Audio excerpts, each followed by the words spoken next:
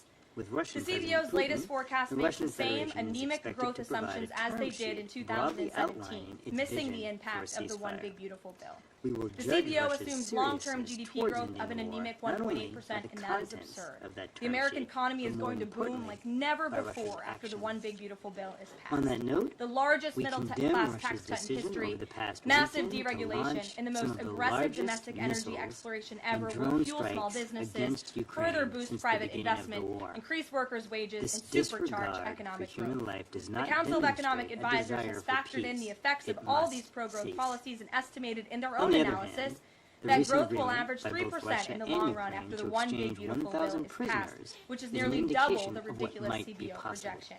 This higher growth would result in $4.1 trillion in additional revenue over the next 10 years. Between the common sense spending reforms contained in the One Big Beautiful Bill and the robust economic growth that will be generated as a result of it, there will be no increase to the deficit. The same analysis from the CEA shows just how this historic package will unleash prosperity and ignite a blue-collar boom across America. But if the radical Democrats get their way and the One Big Beautiful Bill does not pass, Americans will face a whopping $4 trillion tax hike. This is unacceptable to President Trump. President Trump will not allow Democrats to massively raise Americans' taxes. Senate Republicans must get this bill passed. Failure is not an option. The American people are counting on Republicans to deliver. As President Trump in other news, despite all the doom casting from the media, Americans are growing more and more optimistic about the economy under this president. Consumer confidence surged in May with the biggest monthly jump in 4 years, smashing expectations. According to the release from the Consumer Confidence Index, the increase in confidence was broad-based across all age groups, income groups, and political affiliations. Our country is clearly heading in the right direction under President Trump's bold leadership. For the first time in history of Rasmussen polling, a majority of Americans believe the country is on the right track. It's unsurprising because the president is fulfilling the promises he made to the American people. Here in our new media seat today, we have the editor-in-chief of The Federalist, Molly Hemingway. The Federalist is led by Molly and Sean Davis and provides fearless journalism and coverage of politics and culture to millions of readers all over the world. Thank you for being here, Molly, and why don't you please kick us off. Decision to pursue peace. The responsibility of ending this war ultimately lies with them. If one side proves unable or unwilling to do so, it will own the consequences. Thank you, Mr. President. And other Democrats as well. I thank the representative of the United States for his statement. And now give the floor to the representative of Algeria. Subject to an effort to stymie شكرا the للسيد agenda الرئيس. using rogue أود بداية أن أشكر Thank you, Mr. President. At the outset, I would like to thank Ms. Rosemary DiCarlo and Ms. Lisa Dalton for their valuable briefings. Mr. President, لمن المؤسف أنه في حين تجلت في الأيام القليلة الماضية بوادر انفراج للوضع في over the past few days, أوكرانيا there من خلال were التئام signs أول اجتماع de-escalation in Ukraine through the first direct negotiations between Russia and Ukraine in more than 3 years. وإيجاد حل سلمي لإنهاء الحرب. And these negotiations were aimed at achieving a ceasefire and finding a peaceful solution to end the war between these two parties. It is regrettable that these recent hostilities once again have driven the situation towards confrontation. Ongoing military operations between the parties still pose a multifaceted threat. They pose a threat to civilians, including women, children, and the elderly, and they pose a threat to infrastructure, including social infrastructures and vital facilities. This undermines any diplomatic effort aimed at ending accounts for more than half of the injunctions issued in this country since 1963. In this regard, we would and President Trump had more injunctions in one full month of office in February than Joe Biden had and targeting civilians and civilian infrastructure. This is a blatant violation of international law and of international humanitarian law. These are real judges in the court of law who are trying to block Algeria has always expressed its concern about the military escalation between the parties. The court ordered the Trump administration to return already deported terrorist aliens back has only led and will continue to lead to the loss of more innocent lives, and it will endanger the safety and security of civilians and will destroy vital institutions such as healthcare, education, and energy facilities without mentioning the serious repercussions on or mental health issues from serving in the military. Food and energy systems. This will continue to impact the entire world, particularly developing countries. Among these developments, Algeria renews its call on both parties to refrain from escalation that the president cannot fire people and to put an within end the executive branch without Congress passing a bill, even though Congress Congress to has fully expressly authorized the President adhere to through the the Office provisions of of International international Humanitarian humanitarian law, law. reductions of force across agencies. A court That also law ordered the Trump holds the administration to parties rehire responsible thousands for of already protecting fired civilians. employees in several cases. A federal judge blocked the Algeria Trump also administration from reiterates defunding the its Department of Education appeal and to other both state sides to prioritize constructive dialogue and consultations, and to focus efforts on advancing negotiations and improving opportunities for reaching consensus, while at the same time overcoming and removing obstacles hindering this process. Moreover, Algeria urges all parties to reject polarization, which will only widen the divisions and undermine mediation efforts. They need to adopt approaches aimed at strengthening inclusive and constructive dialogue to prevent a return to escalation and further aggravation between the two parties. In this regard, Algeria welcomes the many ongoing efforts to facilitate dialogue between the two sides and to bring their divergent views closer together. These efforts were recently reflected in the direct meeting between the two parties in Istanbul, Turkey. We also welcome the prisoner exchange agreement reached during the same meeting. This is an important step, and it is a tangible example of the benefits of constructive dialogue and the possibility of fostering mutual understanding and consensus between the two parties. By way of conclusion, Algeria reaffirms its commitment to supporting all international efforts aimed at finding a peaceful, fair, and lasting solution satisfactory to both parties, and that is based on the purposes and principles of the UN Charter, and which takes into account the legitimate security concerns of both sides. Thank you, Mr. President. I thank the representative of Algeria for his statement. And now I give the floor to the representative of Somalia. Thank you, Mr. President. My delegation thanks USG DiCarlo and Director Ducton for their briefings. Mr. President, the current development serves as a reminder of the ongoing volatility in the region and the far-reaching consequences for civilian populations and infrastructure. Recent incidents underscore the urgent need for renewed efforts to reduce tensions and prevent further escalation. We take note of the forthcoming meeting between the representatives of Russia and Ukraine planned for next Monday in Istanbul. This initiative represents an important opportunity to advance dialogue and build momentum towards a peaceful settlement. Thank you, Caroline. Mr. President, my delegation welcomes all constructive engagements aimed at fostering mutual understanding and facilitating substantive negotiation. In this context, we call for an immediate and comprehensive ceasefire by all parties and urge restraint and to prevent any further deterioration of the situation. Lasting peace in Ukraine will only be possible through genuine diplomatic commitment, open channels of communication, and respect for established principles and international law. Constructive engagement remains essential.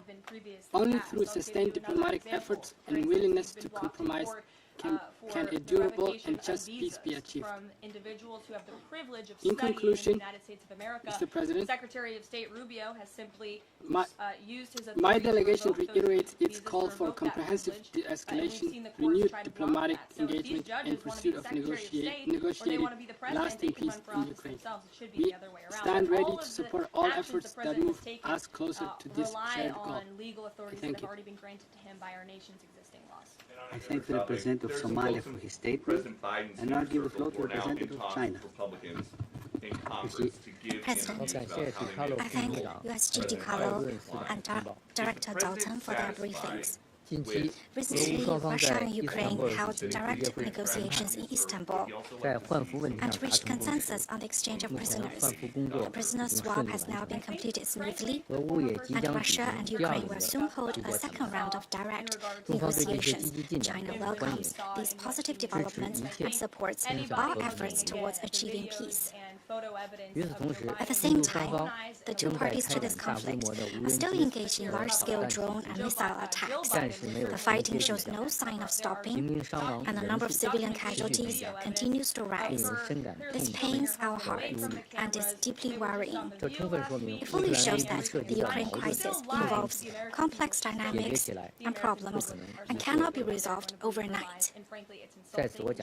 Here I wish to make 3 points. First, parties concerned to the conflict should demonstrate political will, maintain the momentum of peace talks, address the root causes of the crisis through dialogue and consultation, and reach a fair, lasting, and binding peace agreement acceptable to all parties concerned, so as to ultimately realize a political settlement. Second, parties to the conflict should real earnest abide by international humanitarian law and refrain from attacking civilians and civilian infrastructure under all circumstances. Both sides should make concerted efforts and take active measures to cool down the situation on the battlefield. Third, the international community, especially important stakeholders, should increase their reasonable cause for a ceasefire to end the fighting and for promoting peace talks, and should create a positive atmosphere and enabling conditions and provide necessary assistance to facilitate a political solution to the crisis. President, China's position on the Ukraine issue is consistent and clear. Since the start of the crisis, we've been calling for a dialogue, negotiation, and a political settlement, and we remain fundamentally guided by the 4 principles put forward by President Xi Jinping. Our position is that the sovereignty and territorial integrity of all countries should be respected, that the purposes and principles of the UN Charter should be abided by, that the reasonable security concerns of all parties should be taken seriously, and that all efforts for peace should be supported. China has stayed in contact with both Russia and Ukraine and has been working consistently to promote peace talks. China, together with Brazil and other countries of the Global South, initiated the Friends of Peace Group on Ukraine crisis, which aims at building international consensus and promoting peace efforts to facilitate a political solution to the crisis. On the 13th of May, China and Brazil issued a joint statement on the Ukraine crisis, supporting direct dialogue between Russia and Ukraine, and stating the expectation for the start of fruitful negotiations between the parties concerned to build greater consensus and realize a political settlement. Together with the Global South and the international community, China will continue playing a constructive role for achieving real peace. Thank you. I thank the representative of China for his statement, and now give the floor to the panel representative of Panama.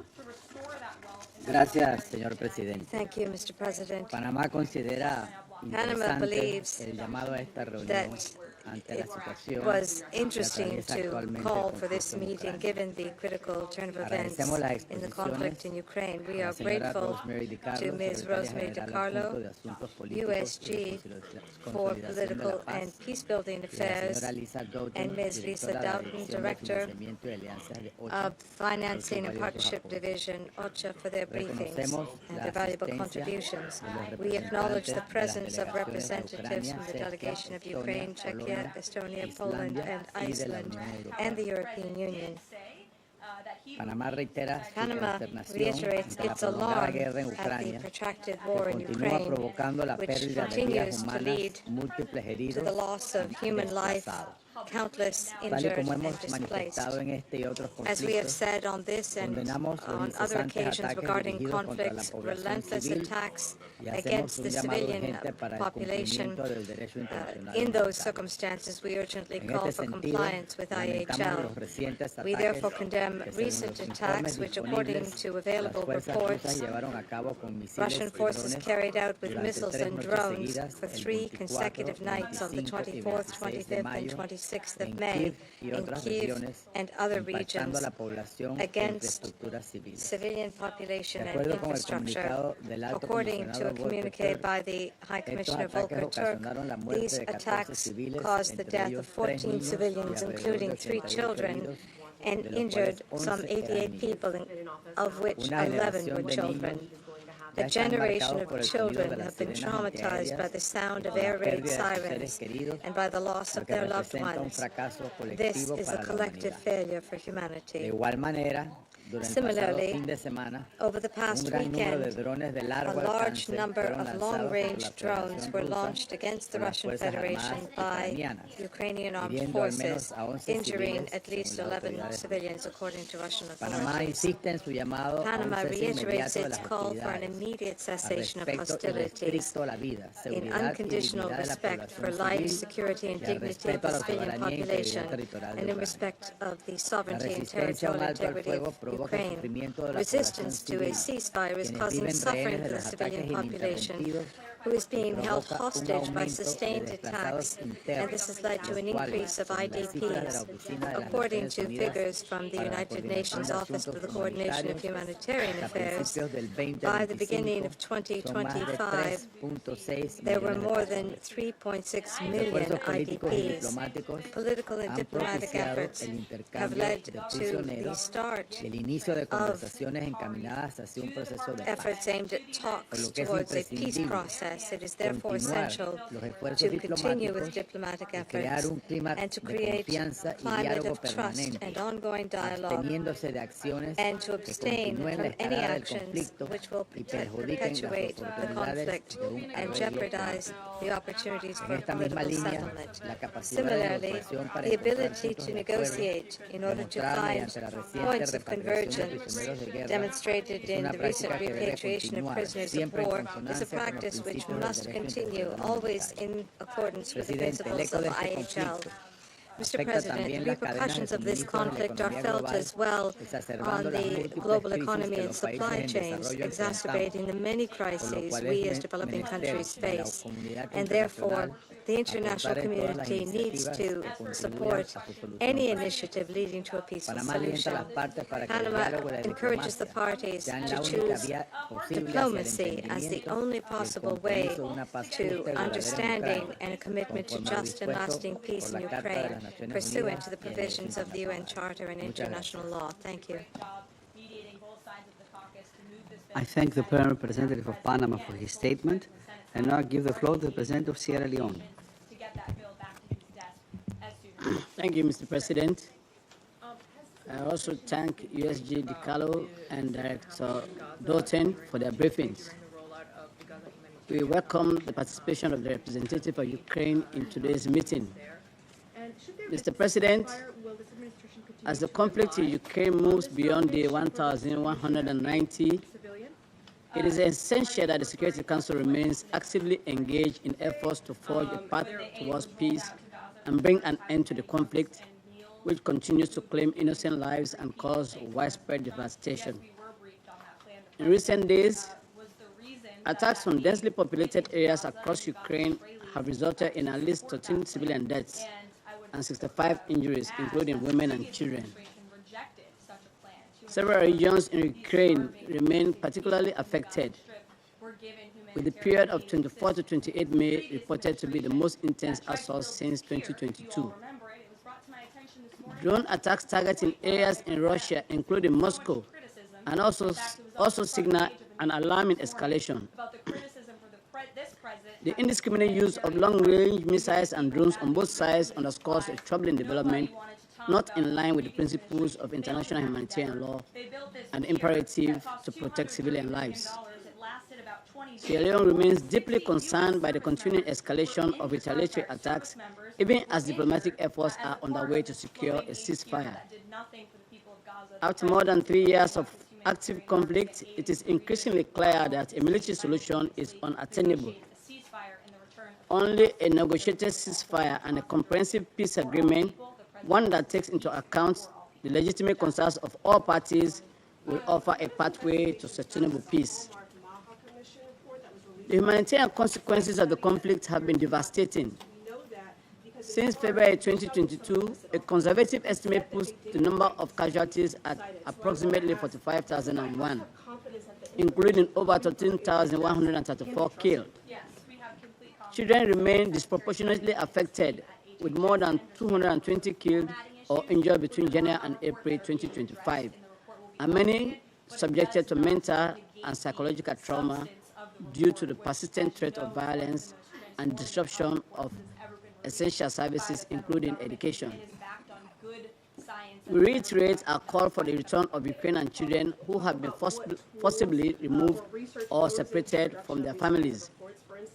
We also note the recent statement by UN Women on the disproportionate impact of the conflict on women's lives and livelihoods, and we emphasize the need for women's full and meaningful participation in peace negotiations and recovery processes on both sides.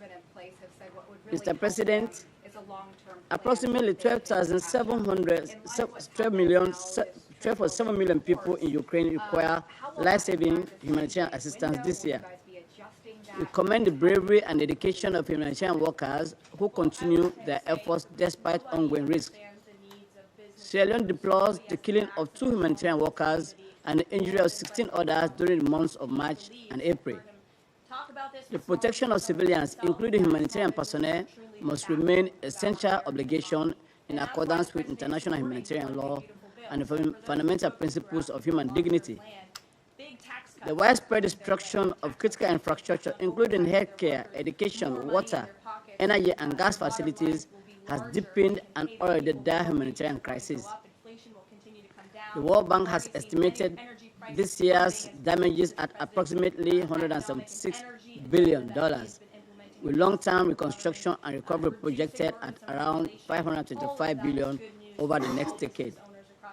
In this regard, we join the call for sustained and increased support to the Ukraine Humanitarian Response Plan and the Ukraine Humanitarian Fund, noting with concern that recent funding shortfalls have led to the suspension of scaling back of essential humanitarian assistance.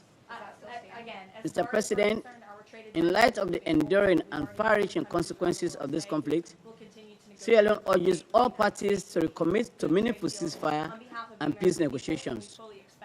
We acknowledge the efforts of the United States, European leaders, and regional actors who continue to facilitate dialogue aimed at the escalation. We also take note of the positive developments, including the recent exchange of approximately 1,000 prisoners of war and civilian detainees from both sides as a significant confidence-building measure. At this critical juncture, we call on both sides to prioritize peace and the well-being of their populations and engage in direct, high-level dialogue. We further urge the escalation of military activities, including the mobilization of troops along border regions. In conclusion, this Council must remain engaged in supporting the parties towards a comprehensive ceasefire and a stable peace, including in areas such as Black Sea, which is vital to global commerce. Our efforts must remain guided by the principles of the United Nations Charter and international law. Sierra Leone reiterates its call for full adherence to international law, particularly international humanitarian law, the protection of civilians and civilian infrastructure, the facilitation of unhindered humanitarian access, and renewed diplomatic engagement aimed at achieving a just and lasting peace. Thank you.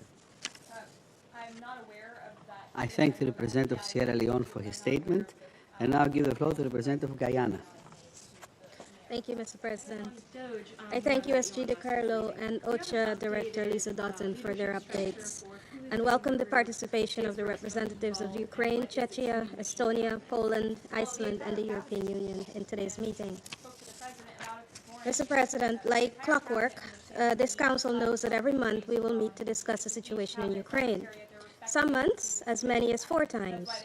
In similar terms, we have grown accustomed to expecting that the meetings will conclude, having not reached or gotten any closer to a solution. Yet each time we meet, we are briefed about the worsening situation, as lives and livelihoods continue to be shattered. It is time that this cycle is broken, and progress is made towards ending this war. The briefings highlight in very stark terms the dire humanitarian situation in Ukraine. a situation that has tragically worsened in recent weeks with drone and missile strikes. The recent aerial strikes over the weekend are reportedly the largest seen so far in the war, and have claimed the lives of several civilians, including children. It came at a time when considerable efforts are being made to achieve a ceasefire. We are deeply disappointed that there have been setbacks along the road to a lasting ceasefire, and welcome the recent announcement of a follow-up meeting between the two parties. We took positive note of the first meeting between Russian and Ukrainian officials in Istanbul on May 16, which resulted in the exchange of 1,000 prisoners on each side.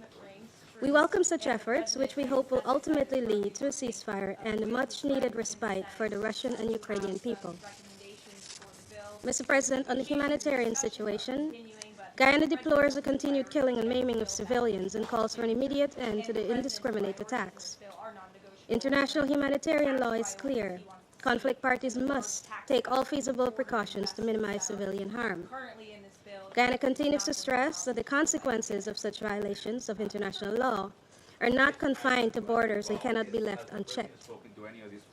OHCHR has repeatedly sounded the alarm about widespread and systematic attacks being carried out in Ukraine. We are now hearing about the use of drones with embedded cameras that are focused on visibly civilian targets. Guyana calls for an end to this senseless violence and for full accountability for violations of international humanitarian law.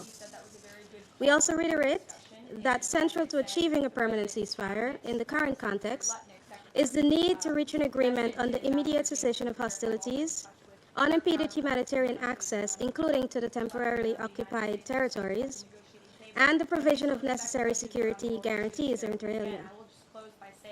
At this critical juncture, we urge the parties to remain focused and to avoid any missteps that could doom millions of Ukrainian and Russian citizens to even more bombardment and displacement. We remain supportive of all efforts aimed at bringing the parties together to achieving a lasting and sustainable ceasefire. We also urge this Council to engage constructively toward that end. 3 years on, it should be clear to all that there is no military solution and no winners in this war. Finally, we must all uphold our responsibility and, as custodians of peace and defenders of the UN Charter, work together to ensure that the protection of civilians, wherever they are. I thank you. I thank the representative of Guyana for her statement, and now give the floor to the permanent representative of the Russian Federation.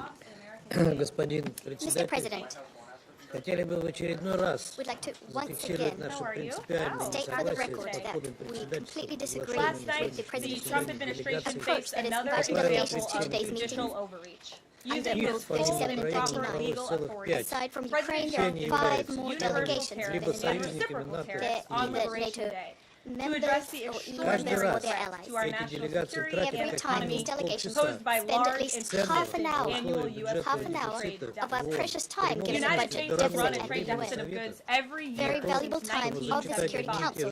So to read out our trade deficit in goods exceeded the same narrative, $1 trillion. zero added value. Everybody agrees In addition this to is unacceptable. of the EU. President Trump is delivering on his promise to fix This situation problem, is unacceptable. and he has taken a And long responsibility for overdue this and falls much squarely needed on the bold shoulders of the stance presidency. for American workers Without a doubt, after decades of our European manufacturing nations, when they hold the being hollowed presidencies out. of the Security The President's Council, rationale as for simply imposing these possible powerful tariffs to was place the legally partiality sound of the and Security grounded in Council common sense. above President bloc Trump solidarity. directly believes This that undermines America our cannot credibility and the function value of our safely long discussions. term. We are unable to scale However, we are advanced counting on domestic European manufacturing delegations, capacity.